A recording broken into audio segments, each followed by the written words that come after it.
Okay, just a short clip, but I think na useful. Papakita ko lang sana kung terminate yung proper na or hindi naman proper yung term, pero yung mga ginagawa namin na techniques kung paano i-terminate yung mga branches ng wire sa panel board or sa mga breaker niya. Ito kasi although may naman siya, meron naman siyang sukatan kung gaano kahaba yung wiring ay yung babalatan mo, pero ayan kung makikita nyo. Pero ang ginagawa namin kasi is ina-actual talaga namin kasi sa totoong buhay naman hindi mo naman makikita yan kasi magdidikit-dikit yung mga breaker dyan. So paano mo siya makikita? Titignan mo ba sa ilalim? Hindi mo makikita yan. So ang ginagawa namin is ina-actual namin to. So papasok mo lang yan, sukatin mo, ganyan. And ito yung normal na or usually common na ginagawa ng mga electrician or ginagawa ko rin to dati. Ganito yung mga techniques na ginagawa ko. Yan. So paano siya? Simple lang, diretso lang, di ba? Sinukat ko lang and then diretso na siyang terminate.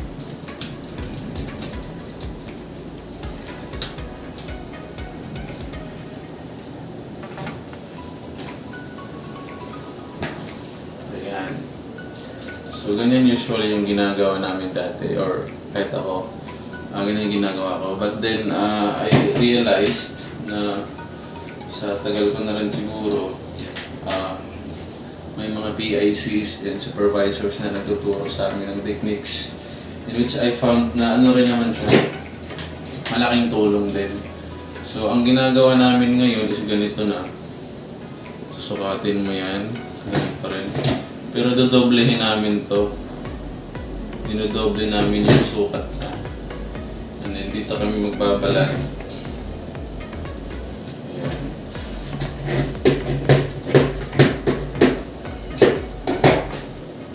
Mas maganda pag ginamit natin is yung electricians talaga tawag doon, splicing knife.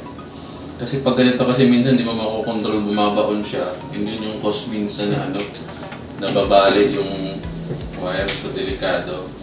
Ganito ginagawa namin sa ngayon sa mga projects namin. Natutunan ko rin to sa mga PICs namin and supervisors. So ganyan, dinodoble namin yung size, yung sukat niya kung saan binalatan.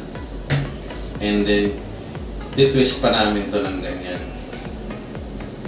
More durable than common na ginagawa natin.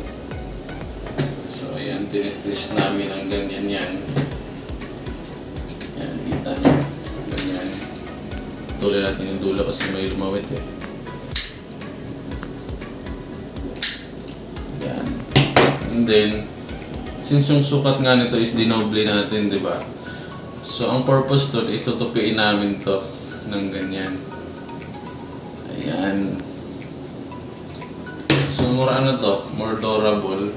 Proven na siya kasi sa dami na rin namin projects na ginawa. Ganito yung ginagawa namin. Ayan. And then, ang magandang termination ng panel board is dapat walang nakikitang tanso dyan. Walang lumulutang. Di katulad nito, nakikita mo.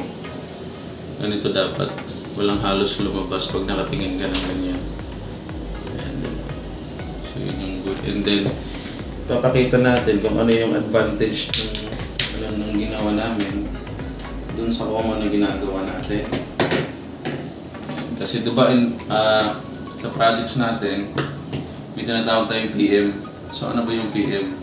Yun yung preventive maintenance. So yearly, in the normal, yearly kami nag-PM. So sa PM ginagawa natin, hinihigpitan natin to kasi lumuluwag tong mga di ba? Yung mga tornilyo na yan, lumuluwag yan katagalan. So hinihigpitan natin yan yearly. And then ang advantage kasi nung techniques na ginamit ko is makikita niyo naman. Ayan, di ba? So pagka ganito, Kahit higpitan mo ng higpitan yan, halata naman na mas tatagal siya kaysa dito. Kasi tignan mo naman, diretso lang yung strands mo niyan. So mas madaling masira to pag hinigpitan mo ng hinigpitan. So pag naputol to, anong gagawin mo? Magpuputol ka na naman dito, tas masisira na yung beauty ng mo, termination mo. So this is advisable na, or sa amin lang naman, kung gusto nyong gayahin, mas maganda kasi pag ganito talaga. Pag ganito yung gawa. Okay? So yun lang. Basic siya pero malaking gamit. Kasi sa bahay, magagamit din naman natin to.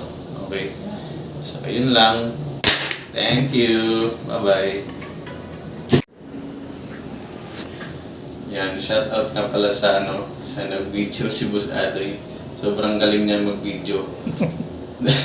Actually, dati mga videos ko siya yung kumukuha. Professional talaga. Shout out din sa anak ko at sa asawa ko. Thank you. Happy New Year. Bye-bye.